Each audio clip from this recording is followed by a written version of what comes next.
भविष्यद्वक्ता के कार्य भाई पेरिग्रीन के द्वारा। अध्याय 15 तंबू का दर्शन।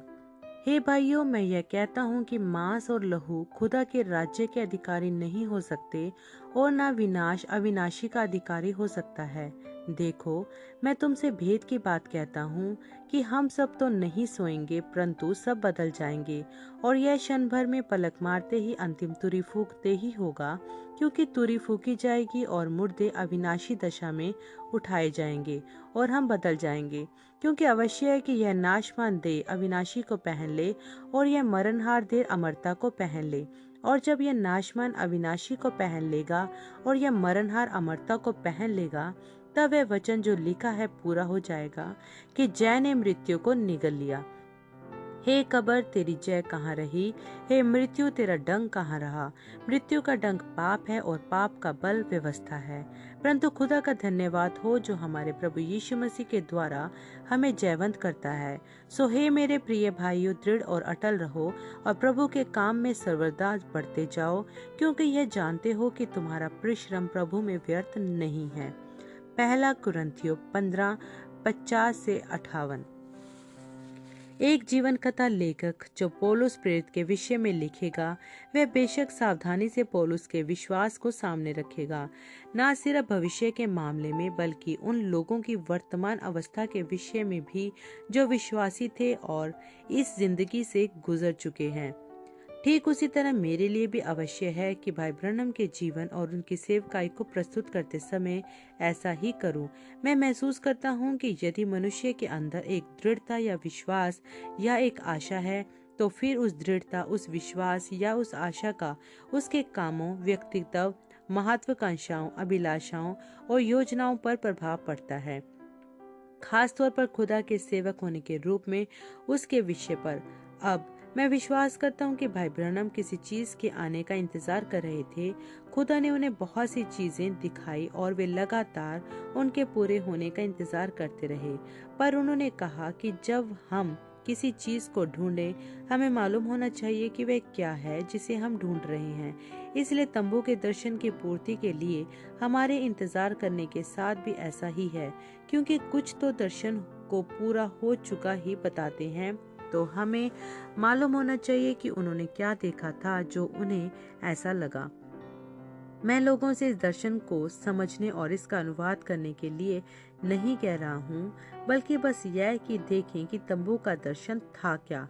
भाई ब्रनम कहते हैं कि दर्शन के एकमात्र अनुवाद को वचन के साथ मेल खाना चाहिए। यदि अनुवाद वचन से बाहर है, तो आप एक ऐसी चीज को देख रहे हैं जो पूरी होने वाली नहीं है। आइए वचनानुसार अनुवाद के सिद्धांत को देखें। उदाहरण के लिए बाइबल स्कूल के एक प्रोफेसर पर ध्यान दीजिए जो कभी मुझे क्रमबद्ध धर्म विज्ञान पढ़ाता था। वह व्यक्ति एक कड़ा त्रिएकतावादी था। कक्षा के बाहर के चर्चों में मैंने अपने कुछ सहपाठियों को दिखाया था कि प्रभु हमारा खुदा एक खुदा है, तीन नहीं।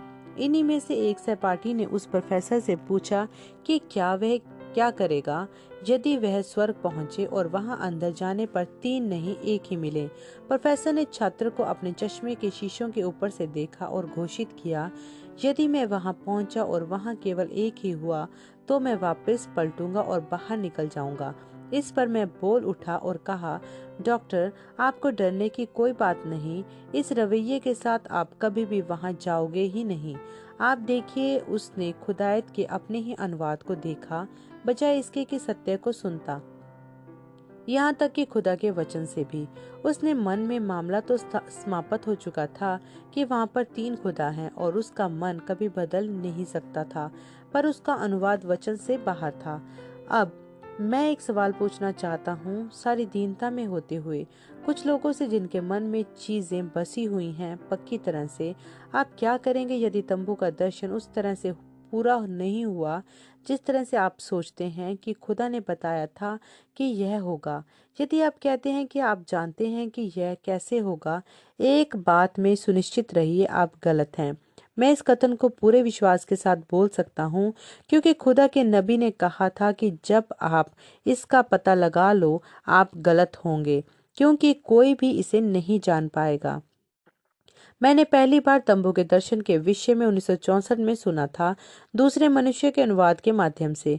पर उसी वर्ष के अक्टूबर में ब्रिटिश कोलंबिया में भाई ब्रनम के साथ शिकार के एक दौरे पर मुझे सीधे नबी से ही जानकारी प्राप्त हुई। उन्होंने मुझे दर्शन को विस्तार से बताया। उन्होंने उस व्यक्ति का नाम भी बताया जिसने तंबू का खर्चा देने का प्रस्ताव रखा था। उन्होंने कहा, भाई पैरी, जो मुझे करना है वह बस उसका आदेश देना है और उसकी कीमत चुका दी जाएगी। यह बात मुझे साफ हो गई थी कि तंबू का दर्शन उनके लिए काफी ज्यादा आशा का स्रोत था। उनके संदेश के लिए दरवाजे बंद हो चुके थे।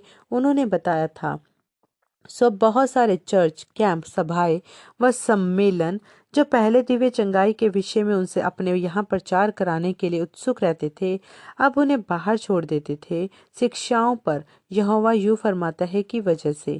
फिर भी इस सब कुछ के बीच में एक तसल्ली थी, जैसा उन्होंने इसे बोला, भाई प्यारी, एक तसल्ली जो मुझे मिलती रही है वह यह है कि खुदा ने मुझे यह तंबू का दर्शन दिया। उसने मुझे जान लेने दिया है कि जब सारे दरवाजे बंद हो जाएं, यह कुछ बंद हो जाए, सब कुछ कर दिया जाए, मेरे पास फिर भी सुसमाचार को यहोवा यूं फरमाता है करके प्रचार करने की एक जगह होगी। यह जेफरसनविल के पास हॉलिडे इन की कॉफी शॉप में हुआ था, जबकि यह विषय दोबारा अगली बार सामने आया। तारीख थी अगस्त 1965। वे मुझसे उस दिन काफी लंबे बातचीत करते रहे थे, बादल व उसके हाथ में तलवार के प्रकट होने के विषय में। मैं आश्चर्य कर रहा था कि वे अपने इन अनुभवों को मुझे फिर से क्यों बता रहे हैं, जबकि वे ये सारी बात मुझे पहले भी बता चुके हैं। तब उन्होंने यह कथन बोला, भाई पैरी, आपने मेरा तंबू वाला दर्शन तो सुना ही होगा, है कि नहीं? जी श्रीमान, मैंने उत्तर दिया। आपने मुझे बताया था और दूसरों ने भी मुझे बताया था। वे बोले, तुम्हें मालूम, बहुत सारे भाई हैं जिन्होंने अपने अपने काम को चुन लिया है। मैंने उत्तर दिया कि मुझे यह पता है। यह है कि मैं कुछ ट्रक चालकों, कुछ तंबू वालों और बाकी अलग अलग को जानता हूँ जिनके लिए इन्होंने कहा था कि वे मदद कर सकते हैं। इस पर वे बोले, भाई पैरी, मैं नहीं जानता। आपको मालूम, मैं तो बस एक मनुष्य की भांति बोलता हूँ इन चीज़ों के मामले में। यह कुछ है, एक दर्शन जो खुदा ने मुझे दिया था। मैं विश्वास करता हूँ कि जब समय आएगा, वही जिसने मुझे दर्शन दिया मुझे दिखा देगा कि किस भाई को क्या करना है। जब वह दर्शन पूरा होगा, वे जारी रहे, भाई पैरी, मैं विश्वास करता हूँ कि आपकी एक जगह होगी। बाकी सब दूसरों की तरह उस समय मैं यह सोच रहा था कि वे एक ऐसा तंबू लगाएंगे जैसा किसी ने कभी देखा नहीं होगा। सभा और भीड़ ऐसी होगी जिसके बारे में किसी ने पहले सुना तक नहीं होगा। मैंने उन सभी जगहों के बारे में सोचा जहां दूसरों ने कहा था कि वे सोचते थे कि वहां होगी। मुझे एक टेप याद आया जहां उन्होंने कहा था कि वे उसे मैक्सिको सिटी में लगाना चाहते हैं। मुझे मालूम था कि उन्होंने कुछ भाई लोगों से कहा था कि वह समुंदर पार देशों में उसे करेंगे। दूसरे शब्दों में, दर्शन के विषय में व्यक्तिगत रीति से बहुत कुछ बोला गया था, यह समझाने के लिए कि किसी भी व्यक्ति को इन व्यक्तिगत बातचीतों का क्या करना चाहिए। आइए नबियों के विषय में वचन में से कुछ तथ्यों को देख लें। यूहन्ना बपतिस्मा देने वाला एक दिन यरदन नदी में खड़ा हुआ और यीशु मसीह जीवते खुदा के बेटे को बपतिस्मा दिया, और उसने खुदा के आत्मा को स्वर्ग से एक पिंडू की नाई उतरते देखा और उसे समझ आ गया कि यह खुदा के द्वारा भेजा गया एक चिन्ह है। अब वह दुनिया से यह घोषणा कर सकता था, देखो, खुदा का मेमना जो जगत के पापों को उठा लिए जाता है, उसके ऊपर एक अभिषेक था। जब उसने यह बात बोली, उसी तरह जब भाई ब्रनम ने एलिया के विषय में बताया, वह नबी करमल पर्वत पर खड़ा हुआ और बोलकर स्वर्ग से आग उतार दी, 4,000 झूठे याजकों को लिया और उन्हें मार डाला, प्रार्थना करके 3.5 वर्षों के लिए आसमान को बंद कर दिया, फिर पलटा और उसे फिर खोल दिया। उसके बाद नगर तक एक रथ को दौड़ में पछाड़ दिया। पर जब एक जरा सी औरत आई और उसे धिक्कारा, यह समर्थी नबी अपनी जान बचाकर भागा। भाई ब्रनम ने कहा कि यह उस अंतर को दिखाता है जब खुदा का अभिषेक एक नबी पर होता है और जब नहीं होता है। आत्मा एलिया को छोड़कर चला गया था जब इजाबेल ने उसे धिक्कारा था, और खुदा को तो यहाँ तक कि उसकी जिंदगी एक बचानी पड़ी थी। वह तो अपनी रोटी का इंतजाम स्वयं कर पाने तक में नाकाबिल हो गया था। प्रभु ने उसे एक छोटी सी विधवा के घर पर भेजा था खाना खाने को। वैसा ही यूहन्ना बपतिस्मा देने वाले के साथ था, जिसने बगैर झिझक या संदेह के यीशु को खुदा का मेमना घोषित कर दिया था। पर कुछ ही महीनों के बाद जब यूहन्ना कारावास में था तो कहानी फर्क थी। यह तब हुआ था कि उसने यीशु के पास पूछने भेजा था कि वही वह है या फिर वे किसी दूसरे का इंतजार करें। क्या यूहन्ना सत्यनिष्ठ था जब उसने मसीह के संबंध में अपनी घोषणा की थी? क्या एलिया सत्यनिष्ठ था जब उसने वे सामर्थ्य कार्य के लिए जो उसने प्रभु के नाम में किए थे संपूर्णता से? जब वे अभिषेक के तले बोले, वे खुदा की तरह बोले। पर हमें याद रखना चाहिए कि जबकि वे नबी थे, वे मनुष्य भी थे। वे मनुष्यों की तरह भी बोले। जिस दिन भाई ब्रनम ने अभिषेक में होते हुए तंबू का दर्शन बताया था, उन्होंने कहा था, आप इसे देखिएगा जैसे कि दूसरे हो चुके हैं, वैसे ही यह भी होगा, क्योंकि यह यहोवा यूं फरमाता है। उस दिन वे ऐसे बोले थे जैसे खुदा हम पर हमें यह भी समझने की आवश्यकता है कि हम एक व्यक्तिगत चर्च के प्रत्येक विवरण को नहीं ले सकते कि अपने खुद के ही अनुवादों से उसे यहोवा यूं फरमाता है बना दें। ऐसी अवस्थाओं में हम यहोवा यूं फरमाता है नहीं कह सकते, क्योंकि हम उसको गलत समझ गए हो सकते हैं जो नबी ने हमें व्यक्तिगत रूप से बताया हो। तंबू का दर्शन यहोवा यूं फरमाता है, वह तो पूरा होकर ही रहेगा। इसके विषय में मेरे मन में कोई सवाल नहीं है, पर दूसरों के लिए इसका अनुवाद करना मेरे मन में एक सवाल अवश्य पैदा करता है। उस दिन जिस दिन भाई ब्रनम ने मुझे यह बताया था कि वे विश्वास करते हैं कि मेरे लिए एक जगह होगी, उन्होंने यह भी कहा, भाई पैरी, मुझे नहीं मालूम कि वह एक तंबू ही था। वह तंबू जैसा प्रतीत होता था, पर वह तो कोई बहुत ही बड़ी इमारत थी, एक कैथेड्रल हो सकता है। फिर बोले, आपको मालूम कई सारे लोग हैं जो एक तंबू का इंतजार कर रहे हैं, पर मैं आश्चर्य करता हूँ कि वे आखिर एक तंबू का इंतजार कर रहे हैं या रैप्चर का इंतजार कर रहे हैं।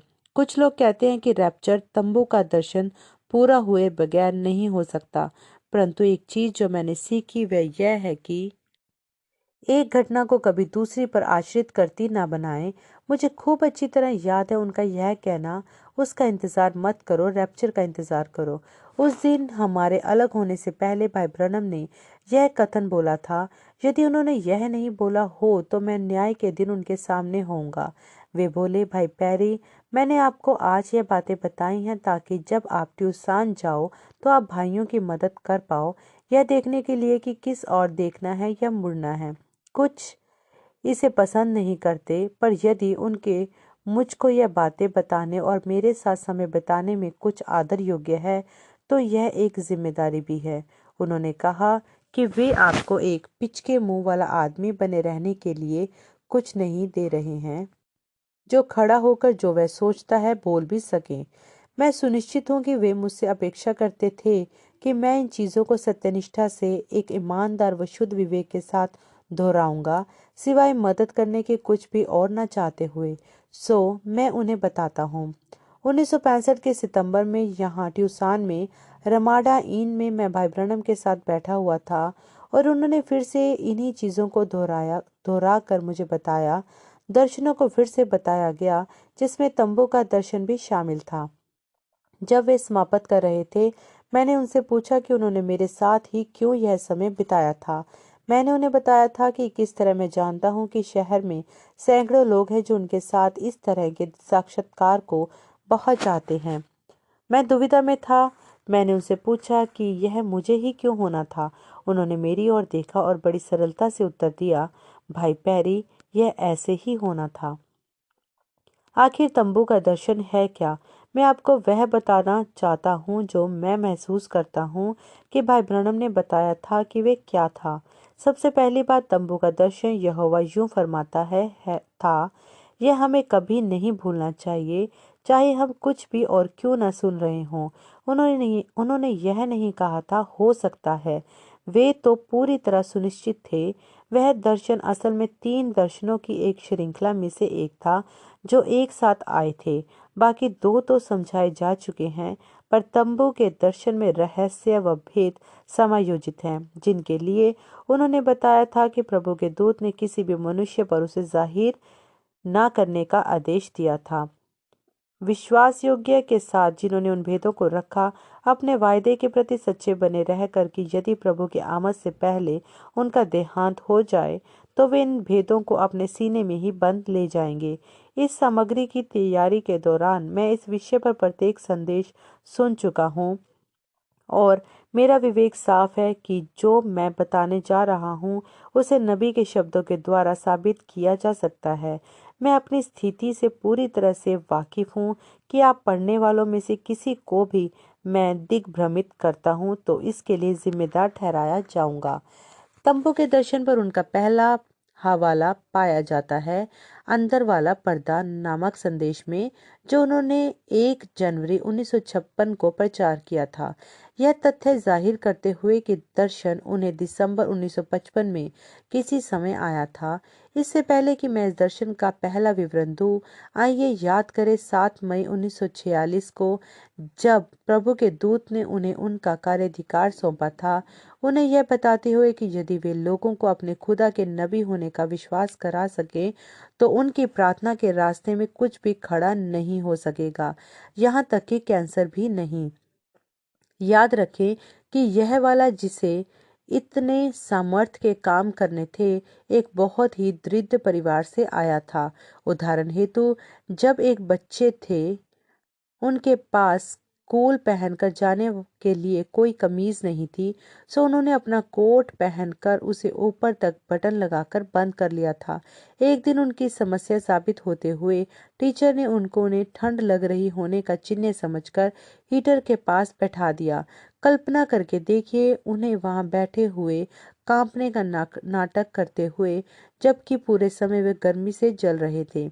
जिंदगी के शुरुआती समय में उन्हें यह बेइज्जती सहनी पड़ी कि लोग उनसे मुलाकात होने तक से बचने के लिए सड़क के पार चले जाते थे। वे एक भ्रम थे।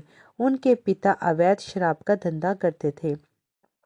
लड़कपन में जो पहले $1/4 उन्होंने कमाए थे, उससे उन्होंने खरगोश पकड़ने के लिए एक स्टील का फंदा खरीदा था, ताकि उसे बेचकर परिवार के खाने के लिए कुछ खरीद सकें। जो भी पैसे बचते थे वे और फंदे खरीदने में जाते। गरीबी की ऐसी पृष्ठभूमि के साथ यह कोई आश्चर्यजनक बात नहीं कि लोगों को उनकी बात पर विश्वास करना असंभव लगा, जब उन्होंने बताया कि स्वर्गदूत से मुलाकात के और उनके सेवकाई के अपेक्षित सफलता के विषय में कोई भी तुम्हारी नहीं सुनेगा। उनके निराशाजनक पूर्वानुमान होते। उनकी कड़वी घोषणाएं जारी रही, तुम एक बगैर पहचान वाले आदमी हो, तुम्हारे पास तो कोई शिक्षा तक नहीं है। पर फिर भी वे अपने रास्ते पर कायम रहे। सेंट लुइस में अपनी पहली सभा के लिए घिसे हुए कॉलरों को पलटवा कर कोट में एक छेद के साथ, जिसे प्रचार करते समय उन्हें अपने हाथों से ढांके रखना पड़ा था, यहाँ तक कि उनके पास अपना पजामा तक नहीं था।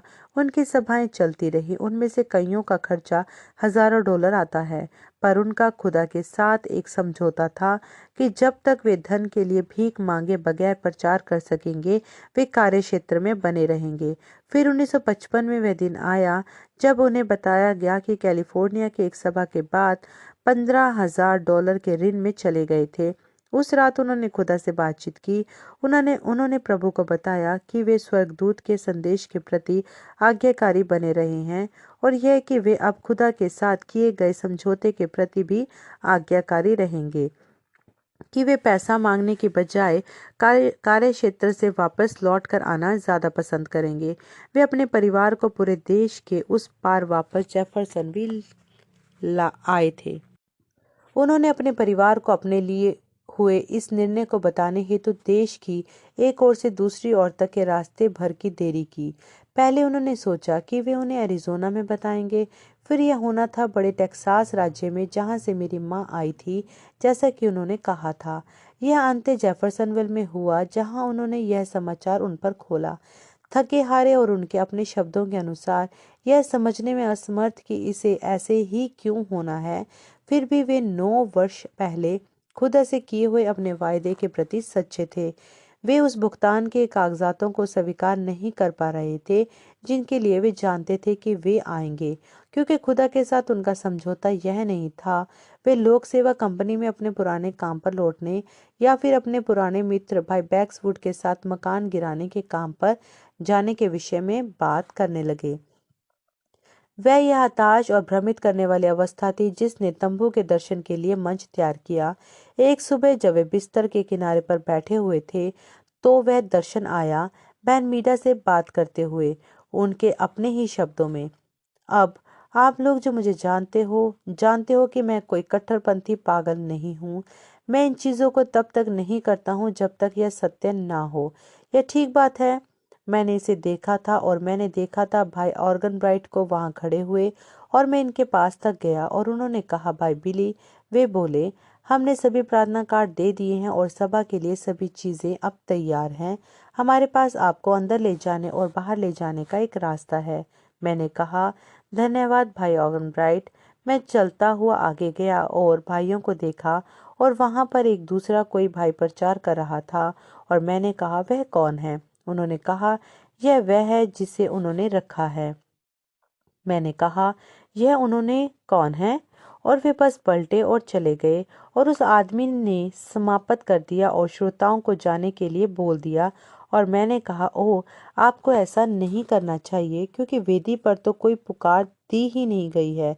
ओह, वे बोले। एक और व्यक्ति बोला और कहने लगा, हम दान तो ले ही चुके हैं। मैंने कहा, मसीह के लिए प्राणों से ज्यादा दान कब से कीमती हो गया? और इस पर प्रभु का दूत मुझे वहां से निकाल ले गया, और वह मुझे एक बहुत चमचमाते हुए पानी की धारा के पास ले गया। वह तो सबसे सुंदर नीला पानी था, और बड़ी बड़ी मछलियां उसमें चारों ओर तैर रही थी। और उसने कहा, मैं तुझे एक मछली पकड़ने वाला बनाऊंगा। और उसने कहा, अब अपना चारा पानी में फेंको, और जब ऐसा करो, पहली बार उसे धीमे से खींचना और अगली बार बस उसे एक हल्का सा झटका देना, ज्यादा जोर से नहीं। और अगली बार अपने कांटे को पकड़ के लिए साधना। और मैंने अपनी डोरी पानी में फेंकी, मैंने खींचा, और सब लोग खुश होने लगे और कहने लगे, यह तो बहुत बढ़िया है, बहुत अच्छा है। मैं तो बहुत उत्तेजित हो गया, और अगली बार मैंने जोर से झटका दे दिया और मछली को खींच लिया और पानी से बाहर पूरी तरह निकाल लिया। और वह क्या थी? वह तो बस एक छोटी नन्ही सी मछली थी, और वह तो बस कांटे जितनी ही बड़ी थी। मेरी डोरी सब उलझ गई, और मैं अपनी डोरी को सुलझाने लगा, और वह मनुष्य जो मुझसे बात कर रहा था, मेरे पीछे वह चलकर मेरे सामने आ गया, पलिश्ती कपड़े पहने हुए, और उसके सिर पर एक पगड़ी थी। उसने सफेद अंगरखा पहना हुआ था। उसने कहा, भाई ब्रनम, बस हो गया। मैंने कहा, मैं जानता हूँ कि मैंने ठीक नहीं किया। मैंने कहा, मैंने उसे तब झटका दे दिया जब मुझे नहीं देना था। वह बोला, अपनी डोरी को ऐसे समयों में मत उलझा बैठो। मैंने कहा, मैं इसे उतना सीधा करने की कोशिश कर रहा हूँ जितना कर सकता हूँ। मैं बहुत सावधान रहूंगा। उसने कहा, अब पहली बार जब मैंने तुमसे बात की थी, तुमने लोगों पर अपने हाथ रखे और उन्हें बता दिया कि उनके साथ क्या गड़बड़ है। और दूसरा खिंचाव, क्यों? जब तुमने किया, तुम्हें हृदय की गुप्त बातों का पता चलने लगी, और मैंने तुम्हें लोगों के सामने एक दर्शी बना दिया, पर तुम हमेशा ही इसे समझाने की कोशिश करते रहे। तुम्हें ऐसा नहीं करना चाहिए था। वह बोला, तुमने तो इसका सार्वजनिक प्रदर्शन ही बना दिया। मैंने कहा, मुझे बहुत ज्यादा खेद है। फिर वह मुझे वहां से ले गया, और मैंने एक बहुत बड़ा विशालकाय तंबू देखा। मैंने ऐसा तंबू कभी नहीं देखा था, और वह लोगों से हर तरफ खचाखच भरा हुआ था। और मैं चलता हुआ गया बाहर। ऐसा प्रतीत हो रहा था जैसे मैं लोगों से ऊपर खड़ा हूँ, नीचे देख रहा हूँ, जहाँ मैंने अभी अभी वेदी पर पुकार दी थी। तस्वीर यह है कि वे लोगों से ऊपर थे, पर तंबू के अंदर ही थे, मंच की ओर देख रहे थे, जैसे उन्होंने हाल ही में वेदी पर एक पुकार लगाई है। उनके लिए एक जाना पहचाना दृश्य उन सभी सभाओं से वहां वे रहे थे, और सैकड़ों लोग रो रहे थे और आनंदित थे प्रभु यीशु को, जब उन्होंने अपना उद्धारकर्ता कबूल कर लिया था।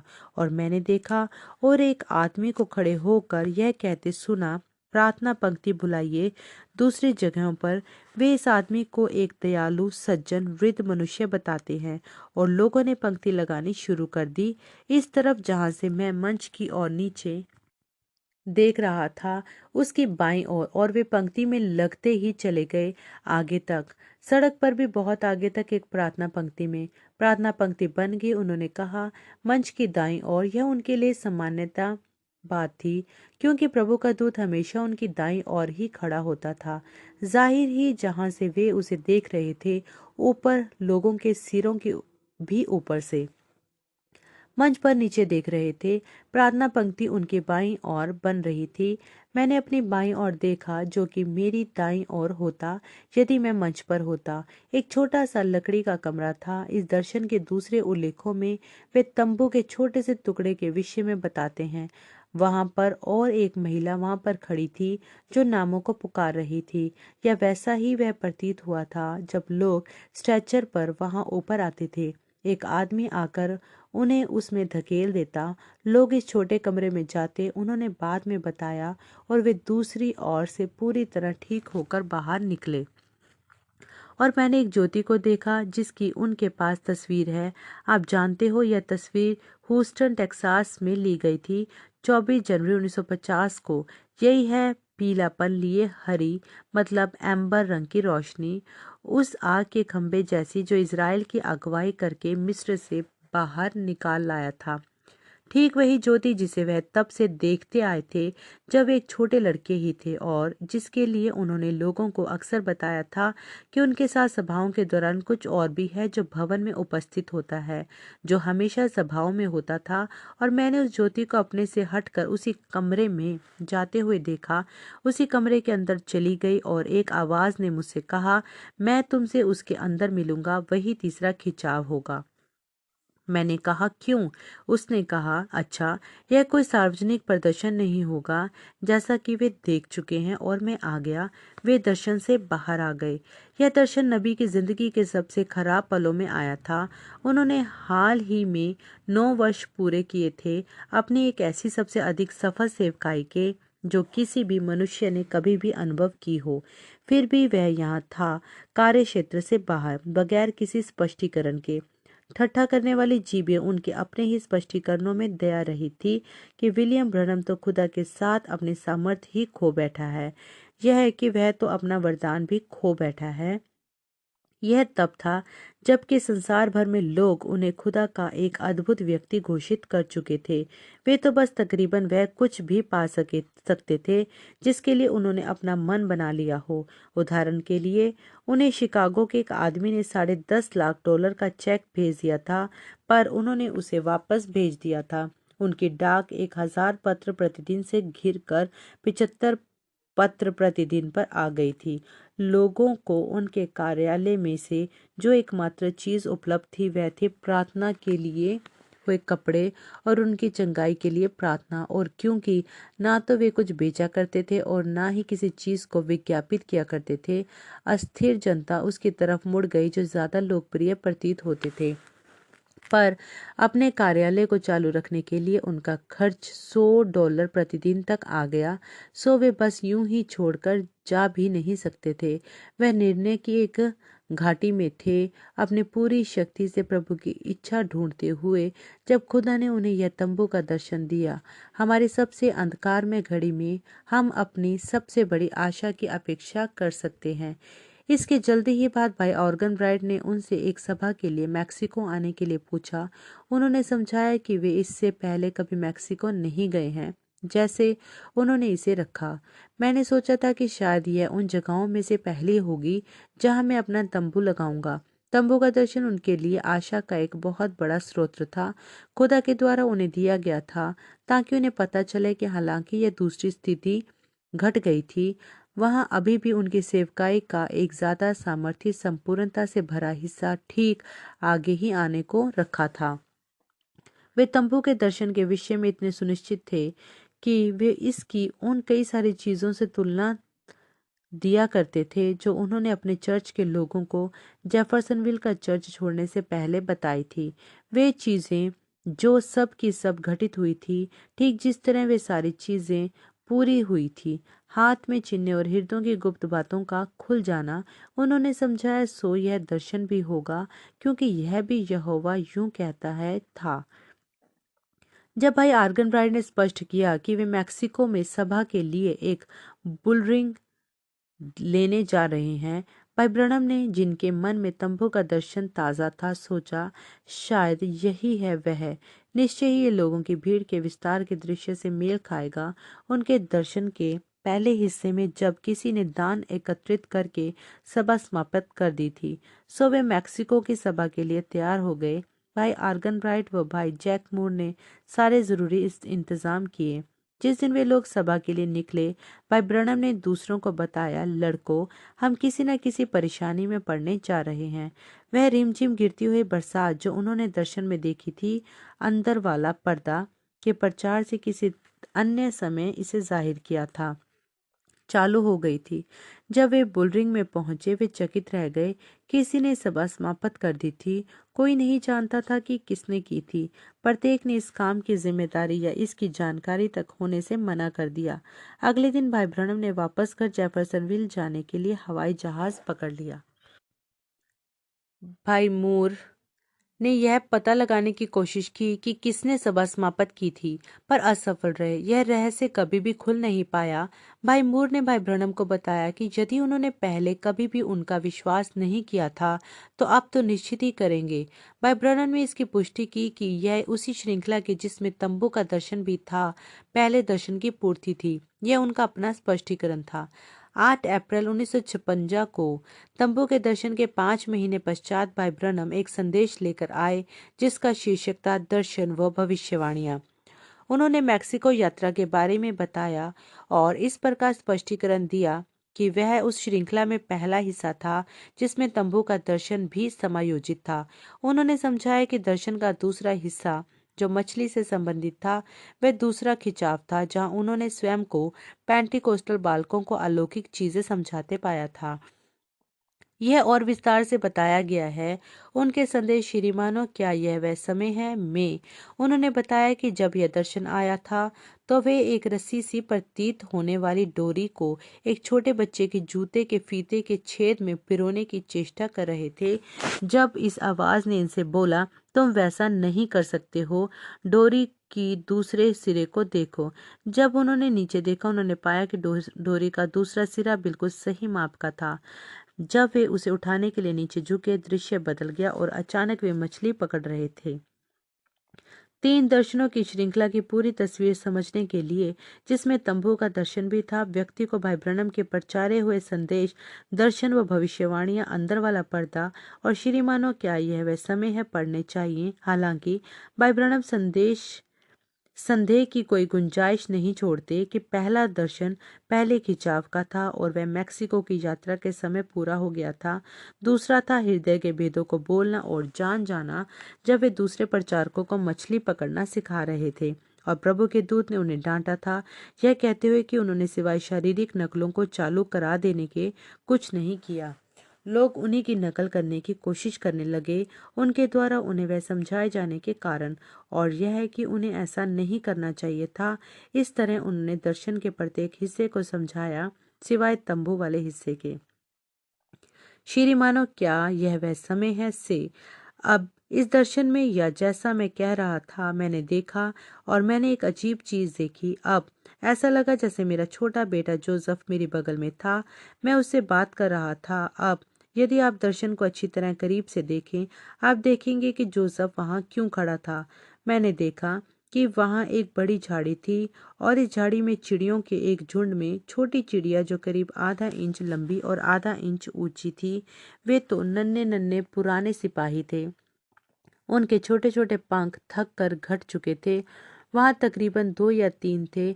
सबसे ऊपर की डाली पर 6 या 8 थे, अगली डाली पर और 15 या 20 थे, और अगली डाली पर नीचे एक पिरामिड के आकार में आते हुए वे नन्हे जीव, नन्हे संदेशवाहक, और वे बहुत ही बुरी तरह थक चुके थे।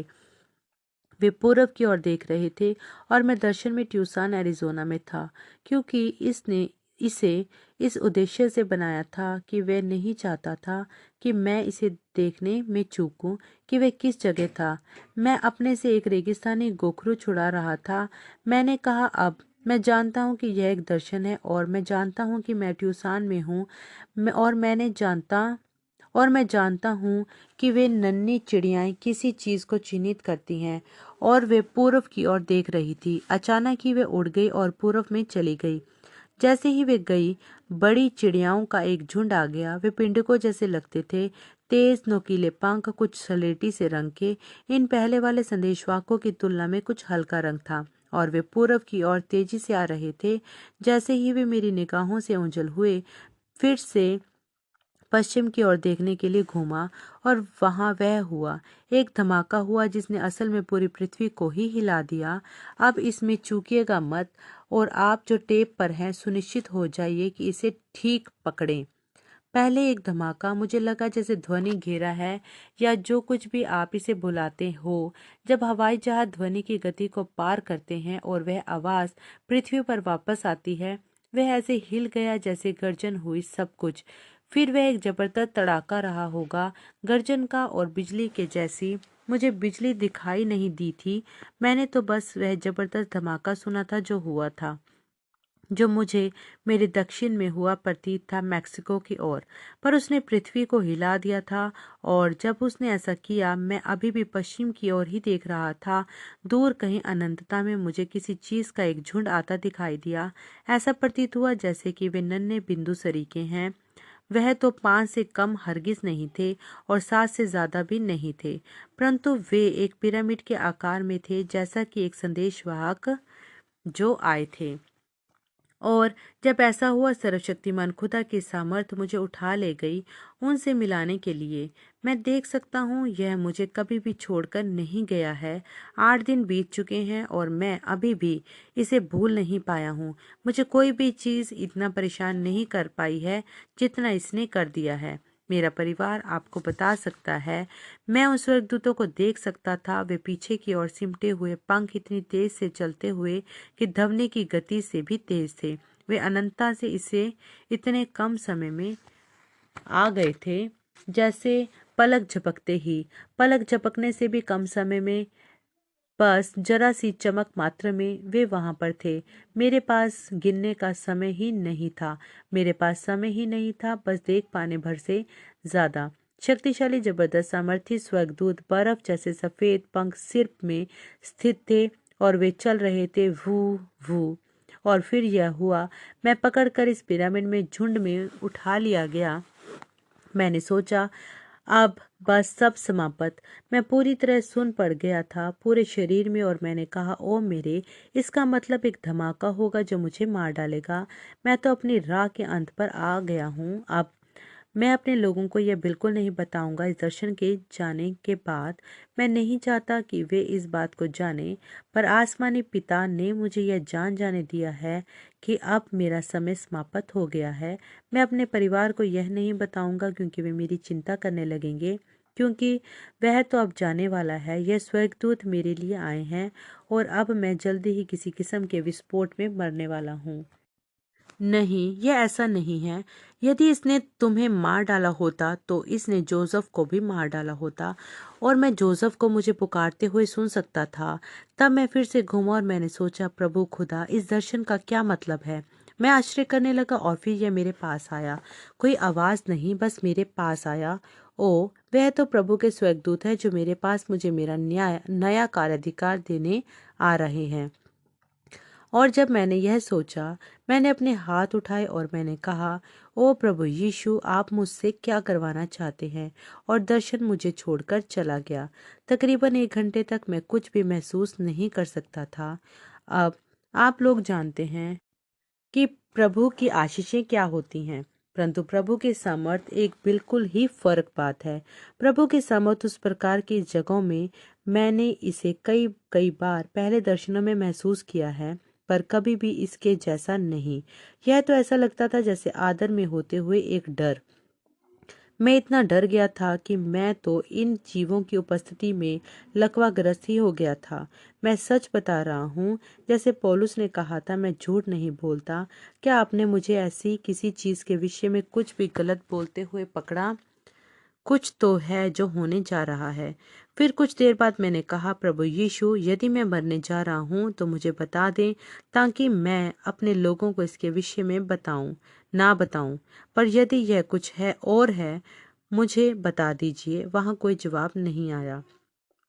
जब आत्मा ने मुझे छोड़ दिया, करीब आधे घंटे के लिए या मेरे अनुमान से ज्यादा के लिए, मैंने कहा, प्रभु, यदि यह यही होने जा रहा है कि मैं मरने जा रहा हूँ और आप मुझसे पृथ्वी पर पूरे हो चुके हैं और अब मुझे घर ले जाया जाना है, जो कि यह ऐसा है, तो यह ठीक है, यह बिल्कुल ठीक है। मैंने कहा, यदि ऐसा है मुझे बता दीजिए, अपनी सामर्थ को मुझ पर फिर से वापस भेज दीजिए। तब फिर मैं जान जाऊंगा कि मुझे अपने लोगों को नहीं बताना है या किसी भी और को इसके बारे में, क्योंकि आप मुझे पकड़ कर ले जाने के लिए आ रहे हैं। और कुछ भी नहीं हुआ। मैंने कुछ देर इंतजार भी किया। फिर मैंने कहा, प्रभु यीशु, यदि इसका यह मतलब नहीं था और आपके पास मेरे लिए कुछ करने को है और यह मुझ पर बाद में प्रकट किया जाएगा, तो फिर अपनी सामर्थ भेजिए। और उसने तो मुझे कमरे से ही ऊपर उड़ा दिया होता। उन्होंने यह दर्शन अपनी कलीसिया को बताया। फिर आगे चलकर उसी संदेश में उन्होंने उसी सितारे के झुंड का हवाला दिया जो 11 जून 1933 को एक साथ इकट्ठे हुए थे, जब वे ओहियो नदी पर बपतिस्मा दे रहे थे। जब वह अजीब ज्योति घूमती हुई नीचे आई थी और इस बैप्टिस्ट प्रचारक के सिर पर आ ठहरी थी और 4,000 लोगों के द्वारा देखी गई थी। कुछ डर के मारे भाग गए थे, बाकी आराधना में झुक गए थे। पर वहां एक आवाज बोली थी, उसमें से जिसने कहा था, जैसे यूहन्ना बपतिस्मा देने वाला प्रभु की पहली आमद का पेशरो होगा, उसी तरह तुम्हें उसकी दूसरी आमद का पेशरो होने के लिए भेजा गया है। उसने कहा, अब देखो, स्वर्ग से आए फरिश्ताई जीवों में और पृथ्वी के संदेशवाकों में अंतर होता है। वे चाहते थे कि लोग देखें कि कुछ हो रहा है जिसे वे स्वयं ही पूरी तरह समझ नहीं पा रहे थे। उन्होंने कलीसिया कालों का प्रचार किया था। वे जानते थे कि खुदा ने उन्हें तंबू का दर्शन दिया था। वे जानते थे कि खुदा ने बताया है कि एक और महान सेवकाई आने वाली है, और वे कलीसिया को यह समझाने की कोशिश कर रहे थे कि यह वे नहीं हैं, पर खुदा है जो यह चीजें कर रहा है, ठीक उसी तरह जैसे उसने दूसरे दूतों के माध्यम से किया था। इनके सातवें कलीसियाई काल के दूत होने के नाते कुछ न कुछ तो अलौकिक था जो घटने वाला था। उन्होंने अपनी मंडली से पूछा, क्या हो यदि यह कुछ ऐसा है जो हमें बताए कि रैप्चर होने के विश्वास में कैसे प्रवेश करना है, या है क्या हम दौड़ेंगे और दीवारों पर से फांद कर निकल जाएंगे? क्या कुछ है जो घटित होने जा रहा है और यह पुरानी चोट खाई खराब देहें बदल जाने वाली हैं? क्या मैं इसे देखने के लिए जीता रह सकता हूँ? ओ प्रभु, क्या ये इतना करीब है कि मैं इसे देख सकूंगा? क्या यह वही पीढ़ी है? श्रीमानों, मेरे भाइयों, कौन सा समय है यह? हम कहाँ पहुँच गए हैं? श्रीमानों, क्या यह वह समय है? संदेश में आगे चलकर वे बताते हैं कि किस तरह दर्शनों को वचन में जांचा जाना जरूरी होता है। याद रखें, यह उनके 7 मोहरों को प्रचार करने के पहले की बात है। वे जानते थे कि प्रकाशित वाक्य की पुस्तक गर्जन के शब्द का हवाला देती हैं पहली मोहर के खुलने के समय पर। इसलिए वचन से उनकी जांच के कारण उन्होंने पूछा कि क्या यह मोहरों का खुलना है, या उन्होंने कहा, क्या यह वह तीसरा खिंचाव है जिसके विषय में उसने मुझे 3 या 4 साल पहले बताया था? पहला खिंचाव आपको याद है क्या हुआ था?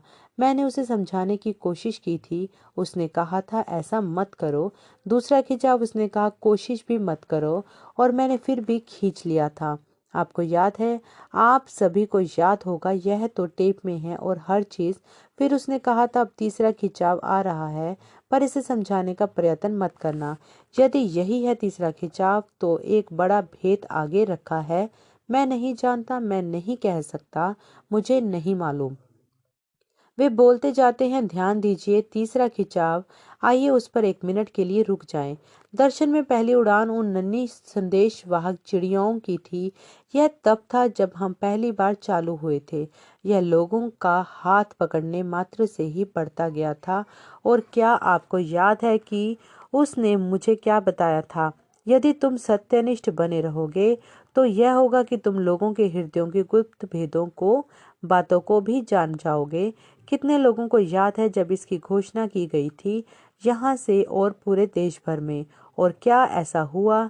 सटीक रूप से। फिर उसने कहा था, डरना मत, मैं तुम्हारे साथ बना रहूंगा और यह होता रहेगा। वे याद करते हैं जब वे एक छोटे लड़के थे, जब मैंने कहा मैंने एक स्वर्गदूत को देखा है और वह एक पन्ने के रंग की जलती हुई आग जैसा था। लोग हंसे थे और बोले थे, बिली, तुम्हारा दिमाग खराब हो गया है। उन्होंने अपने संदेश में अपने सेवकाई के क्रम का उल्लेख किया, उस समय जब वे स्वर्गदूत उनके पास पहली बार आया और वे जाने थे यहोवा यूं फरमाता है को। उन्होंने बताया था, ध्यान दीजिए, पहली नन्ही उड़ान, हाथ हाथ का चिन्ह। दूसरा उससे बड़ा था, ज्यादा सफेद था, पिंडुक, पवित्र आत्मा हृदयों के भेदों को प्रकट करता हुआ। और तीसरी उड़ान स्वर्गदूतों की थी, चिड़ियाएं नहीं, स्वर्गदूत। और वह ही है अंत का समय। बस यही है सब कुछ। अगले हफ्ते वे ट्यूसान चले गए। उस वर्ष 1963 के मार्च में उन्होंने प्रचार किया एक संदेश, खुदा साधारणता में, जिसमें उन्होंने कहा, रैप्चर इतनी सरलता में होगा कि वह इन्हीं किन्हीं दिनों में आ जाएगा और कोई भी उसके विषय में कुछ भी जान नहीं पाएगा। इसके अगले दिन उन्होंने प्रचार किया, कलीसियाई कालों व मोहरों के बीच का फासला। फिर उसके अगले दिन पहली मोहर। यह पहली मोहर के भेद के प्रकट होने के ठीक पहले की बात है, जब उन्होंने बोला था, अब यहाँ पर 7 मोहरें हैं और वे भेद हैं।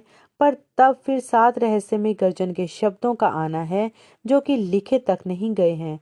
यह ठीक बात है। मैं विश्वास करता हूँ कि इन 7 गर्जनों के माध्यम से अंतिम दिनों में यह प्रकट होगा, ताकि दुल्हन रैप्चर के विश्वास हेतु इकट्ठी की जाए। क्योंकि जो हम लोगों के पास अभी है उससे तो हम उसे कर नहीं पाएंगे। कुछ है जिसे आगे निकल कर आना होगा, क्योंकि हमारे पास तो दिव्य चंगाई हेतु भी पर्याप्त विश्वास नहीं होता। मुश्किल से भी हमें तो उतना विश्वास चाहिए जो बदल जाने के लिए पर्याप्त हो। आइए यहाँ पर पल भर के लिए रुके। उन्होंने तंबू के दर्शन में क्या होते हुए देखा था? उन्होंने क्या कहा था कि गर्जन के शब्द क्या करेंगे? हम बदल देंगे। पौलुस ने लोगों के साथ क्या होते हुए देखा था? उसने देखा था कि लोग मर नहीं रहे बल्कि बदल गए। उन्होंने कहा था, हमें तो पर्याप्त विश्वास चाहिए कि पल भर में बदल जाएं और पृथ्वी से उड़ा लिए जाएं और हम इसे ढूंढेंगे। कुछ समय बाद प्रभु ने चाहा तो। यह कहाँ लिखा है? यह मोहरें सभी की सभी टूट गई हैं युगों तक और बस अभी अभी ही प्रकट हुई हैं। पहली 4 मोहरें संबंधित हैं अन्य जातियों से। 5वीं मोहर भी खुल गई है, प्रकट हो गई है और पूरी हो गई है, क्योंकि वह तो वे यहूदी प्राण थे जो वेदी के नीचे से पुकार रहे थे। हिटलर के द्वारा मारे गए 60 लाख यहूदी। छठी मोहर खुल गई है, पर यह अभी पूरी नहीं हुई है। यह तो कष्टकाल है और तब तक घटित नहीं होगा जब तक दुल्हन उठा नहीं ली जाती है। यह एक ऐसे जबरदस्त भूकंप के साथ खुलेगी जैसा मनुष्य ने पहले कभी नहीं जाना है। यह भूकंप एक पुनरुत्थान को ले आएगा। भूकंप के बाद यीशु अपने भाइयों पर खुद को प्रकट करेगा। पर यदि आपने यह सब पता लगा लिया है, बस याद रखिएगा, यह गलत ही होगा। वे हमें बताते हैं कि बस साधारण मसीही ही बने रहें और किसी भी समय के लिए तैयार रहें। बस मसीह की आत्मा को रखे रहें जो पवित्र आत्मा है। शादी का परिधान भी पवित्र आत्मा ही है। वे 7 गर्जने नबी के मुताबिक हमें रैप्चर का विश्वास देंगे। अपने संदेश 7वीं मोहर में उन्होंने एक अनुभव के बारे में बताया जो समझा जाता है कि घटित हुआ था। 1963 के फरवरी के अंतिम हिस्से में ट्यूसान के सबीनो दर्रे में फिर से वे स्वर्गदूतों के दर्शन का उत्तर ढूंढने के लिए और उस जबरदस्त धमाके के मतलब को ढूंढने के लिए गए थे जिसने उनके चारों ओर की पृथ्वी को हिलाकर रख दिया प्रतीत होता था। यह उस तथ्य के बावजूद था कि खुदा ने उन्हें पहले से ही दिखा दिया था कि यह उनकी एक महान सेवकाई के उदित होने से संबंधित है। पर याद रखें कि यूहन्ना बपतिस्मा देने वाले ने भी दूसरी बार सवाल पूछा था, जैसा कि मत्ती के 11वें अध्याय में बताया गया है। सो भाई ब्रनम ने स्वयं को पर्वतों में चलते हुए पाया, खुदा की ओर पुकारते हुए कि क्या इसका यह मतलब है कि उन्हें मर जाना है। पर खुदा के पास इसके लिए एक वजह थी, क्योंकि उसने अपना चेहरा इनसे परे मोड़ लिया था, उन्हें उत्तर की खोज में शांति रहित अवस्था में छोड़कर, और जबकि भाई ब्रनम अपने लिए शांति खोज रहे थे। खुदा ने उन्हें दुल्हन के लिए वचन दिया। यह साबित करता था कि खुदा उनसे प्यार करता था, क्योंकि यह एक ऐसी प्रताड़ना थी जिसे मनुष्य मुश्किल से ही झेल सकता है। जब आप खुदा को अपने लिए किसी चीज के लिए खोजते हो और वह आपसे मुंह फेर लेता है, पर किसी और को आप ही के माध्यम से कोई चीज दे देता है, अपने हाथों को ऊपर उठाकर वे खुदा को पुकार रहे थे, जब अचानक ही वह तलवार उनके हाथ से आ टकराई थी। 7वीं मोहर में उन्होंने कहा, उसने आवाज ने कहा था, एकमात्र राजा की तलवार, और केवल एक ही एकमात्र राजा है, और वह खुदा है, और उसके पास एक ही तलवार है, वह है उसका वचन, मैं जिससे जीता हूँ। सो मेरी मदद करें खुदा उसके पवित्र वस्त्र को लाने में, इस पवित्र वचन के साथ जो यहाँ रखा है, यह तो वचन है। आमीन। इससे कोई फर्क नहीं पड़ता कि कितने हजार गुना ऐसी चीजें उनके साथ होती हैं। उन्होंने कहा कि उन्होंने कभी भी इसकी आदत नहीं पड़ पाई थी। सो यह तब भी हुआ था जब तलवार उनके साथ हाथ में थी और एक डर उनमें आ समाया था। तब इस आवाज ने बोला, डर मत, यह वही तीसरा खिंचाव है। पर तीसरा खिंचाव तो तंबू था। वह धमाका, उन्होंने कहा, क्या वह तीसरा खिंचाव था? अब वचन उनके पास आ रहा था, यह कहते हुए कि तीसरा खिंचाव वह था, यीशु की ओर देखो। मैं भाई ब्रनम उन लोगों को बताते हैं जो आत्मिक हैं, उन 5 समय के बारे में जब बोला हुआ वचन स्वयं को प्रकटीकरण में ले आया था। उन्होंने बोलकर एक मछली को जिंदा किया था, गलहरियों को सितव में ले आए थे, एक विधवा के हृदय से बोला था, कोलोराडो में तूफान से, और अपनी पत्नी के अंदर से फोड़े का सितव समाप्त किया था। 5 बार उन्होंने कहा, ठीक जितनी सुनिश्चितता से पहले और दूसरे खिंचावों की पहचान कराई गई थी, वैसे ही तीसरा खिंचाव भी पुष्टिकृत हो चुका है। उन्होंने कहा था, जब दबाव आएगा तब आप देखोगे कि जिसे आपने अस्थायी रूप से देखा था, उसे पूरी सामर्थ्य में प्रकट होते हुए। मेरे मित्रों, स्थिर बने रहो और बस आगे बढ़ते रहो, और मुझे बस थोड़े से समय के लिए चुपचाप लेटना है। सो तंबू का दर्शन एक तीसरा खिंचाव है, मोहरों का खुलना एक तीसरा खिंचाव है, वचन के आमंद तीसरा खिंचाव है, और अब बोला हुआ वचन एक तीसरा खिंचाव है। 7वीं मोहर में उन्होंने कहा, तीसरा खिंचाव, क्या आपको वह याद है? उसने स्वर्गदूत ने कहा था, तुम्हें बहुत सारे नकलची मिल गए हैं इस पर जिस चीज को तुमने समझाने की कोशिश की थी। बोले, इस वाले के साथ कोशिश भी मत करना। क्या आपको यह याद है? कितने लोगों को वह दर्शन याद है? क्यों, वह तो हर जगह टेपों में है और सब जगह कहा था यह तीसरा खिंचाव है। पर मैं तुमसे वहां अंदर मिलूंगा। ध्यान दीजिए, यह है वह जो स्वर्गदूत ने बोला था तंबू के दर्शन में। भाई ब्रनम इन सभी चीजों का परस्पर संबंध स्थापित करके लाते हैं, उसमें जिसे वे तीसरा खिंचाव कहते हैं। उन्होंने उन्हें अलग अलग नहीं किया, वे जारी रहे। 7वीं मोहर में यह कहते हुए, मैं एक छोटे बच्चे को जूते के साथ खड़ा हुआ था जब उसने मुझे बताया, बोला, अब अपना पहला खिंचाव लगाओ, और जब तुम ऐसा करोगे तो मछलियां चारे के पीछे भागेंगी। बोला, तब अपने दूसरे खिंचाव पर ध्यान देना। बोला, क्योंकि वहां पर केवल छोटी मछलियां ही नहीं होंगी। उसने कहा, तब तीसरा खिंचाव उसे पकड़ लेगा, और वे सारे प्रचारक और चारों ओर आ इकट्ठा हुए और बोले, भाई ब्रनम, हम जानते हैं कि आप वह कर सकते हैं। हालेलुया। भाई ब्रनम, यही है वह जहां मैं अक्सर बंध जाता हूं प्रचारकों के झुंड में। मैं लोगों से प्यार करता हूं और वे चाहते हैं कि आप हर चीज को समझाएं। सारी की सारी डोरी मेरे चारों ओर इस प्रकार से उलझ गई थी, और फिर मैंने कहा, खुदा, ओ मुझे माफ कीजिएगा, मैं एक बेवकूफ आदमी हूँ, प्रभु मुझे क्षमा करें। और ठीक तभी वह मुझे उठा ले गया। उसने मुझे उठा लिया और मुझे बहुत ऊपर बैठा दिया, जहाँ पर एक सभा चल रही थी। एक तंबू जैसा दिखाई पड़ता था, या किसी प्रकार का कोई कैथेड्रल, और मैंने देखा, और वहां पर एक छोटी सी बक्से जैसी एक जगह थी वहां एक किनारे पर, और मैंने देखा कि वह ज्योति किसी से बात कर रही थी। मेरे ऊपर वह ज्योति जिसे आप तस्वीर में वहां देखते हो, वह घूमती हुई मेरे पास से चली गई उस प्रकार, और उस तंबू के ऊपर पहुंच गई और कहा, मैं तुमसे वहां मिलूंगा। और कहा, यह होगा वह तीसरा खिंचाव और इसके बारे में तुम किसी को नहीं बताओगे।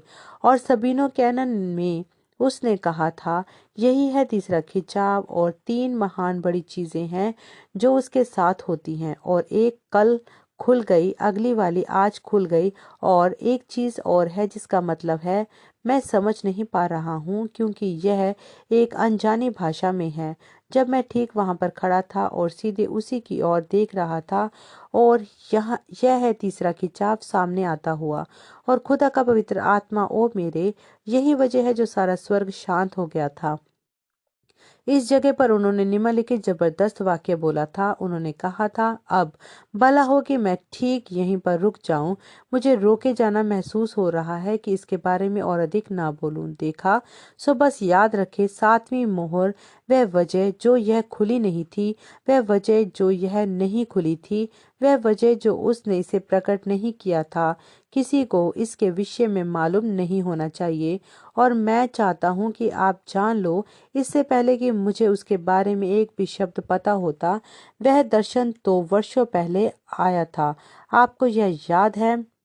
और यहाँ है वह ठीक जिस तरह से यह दूसरा वाला है, ठीक सीधा ही वचन में सरक कर ठीक रूप से वहां पहुंच जाता है जहां था। अब उससे भी ज्यादा देर हो चुकी है जितना हम सोचते हैं। उसने सारी की सारी दे मोहर 6 मोहरें खोल दी हैं, पर यह सातवीं के लिए कुछ भी नहीं कहता है। और अंत समय की मोहर जब वह चालू होगी, पूरी तरह से संपूर्णता से एक भेद होगी बाइबल के अनुसार। और याद रखें, प्रकाशित वाक्य 10:1-7 को, सातवें दूत के संदेश के अंत पर खुदा के सारे भेद जाहिर हो जाएंगे। हम अंत समय पर है सातवीं मोहर के खुलासे पर। उन्होंने आगे बोला, बाद में इस संदेश में अब यह महान भेद क्या है जो इस मोहर के नीचे दबा हुआ है, मैं नहीं जानता, मैं इसे नहीं जानता। यदि उन्होंने कहा था वे नहीं जानते और हम वही कहते हैं जो वह कहते हैं, तो फिर हम कैसे कह सकते हैं कि हम जानते हैं? मान लीजिए कि हम यह कहते हैं कि असल में तो वे जानते थे, तो फिर हम नबी को झूठा कह रहे हैं। मैं उसे पकड़ नहीं पाया, मैं वह नहीं बता सकता बस उसने क्या कहा था। पर मैं यह जानता हूं कि वे 7 गर्जनें एक साथ इकट्ठे ही उद्घोषित हुई थी, बस 7 बार लगातार अलग अलग धमाकों में। और यह खुलकर किसी और चीज में तब्दील हो गया जिसे मैंने देखा था। फिर जब मैंने उसे देखा, मैं उसके अनुवाद की प्रतीक्षा खोज करने लगा जो वहां से उड़ता हुआ निकल गया, और मैं उसे समझ ही नहीं पाया क्योंकि वह एक अनजानी भाषा में था। असल में घड़ी उसके लिए अभी आई नहीं है, पर यह उस चक्र में पहुंच रहा है। देखा, यह इसी और पास आ रहा है। सो चीज आपको करनी है वह यह है कि आप याद रखें कि मैं आपसे प्रभु के नाम में बोल रहा हूँ। तैयार रहिएगा क्योंकि आप नहीं जानते कि किस समय कुछ हो जाएगा। फिनिक्स में भाइयों के एक झुंड ने भाई ब्रनम से पूछा, उनके तंबू के दर्शन के संदर्भ में वे मदद करने के लिए क्या कर सकते हैं। उन्होंने उन्हें बताया कि बस सुनिश्चित हो रहे हैं कि वे पुनरुत्थान में हैं। उन्होंने कहा था कि बोले हुए वचन का प्रकटीकरण में आना रैप्चर के विश्वास को लाएगा। उन्होंने यह भी कहा था 7 गर्जन के शब्द रैप्चर का विश्वास लाएंगे। दोनों ही शब्द नबी के अनुसार पर्यायवाची हैं। जब आप उसके विषय में सोचते हो, ओ कैसे वे बोले हुए वचन गरजेंगे, वे सातों ठीक एक साथ धमाका करते हुए गर्जने होने वाली हैं। लोग तो अपने कानों को ही बंद कर लेना चाहेंगे उसकी आवाज के मारे। वे कहते हैं कि सातवीं मोहर एक भेद है जिसको बोला नहीं जाना था, और वे यह भी कहते हैं कि तंबू का दर्शन भी एक भेद है जिसे वे बता नहीं सकते क्योंकि वे दोनों तीसरा खिंचाव हैं। अब इन चीजों के विषय में उनसे पूछा गया, वे सीधा उत्तर देते हैं, हाँ, वह ही रैप्चर का विश्वास लाएगा।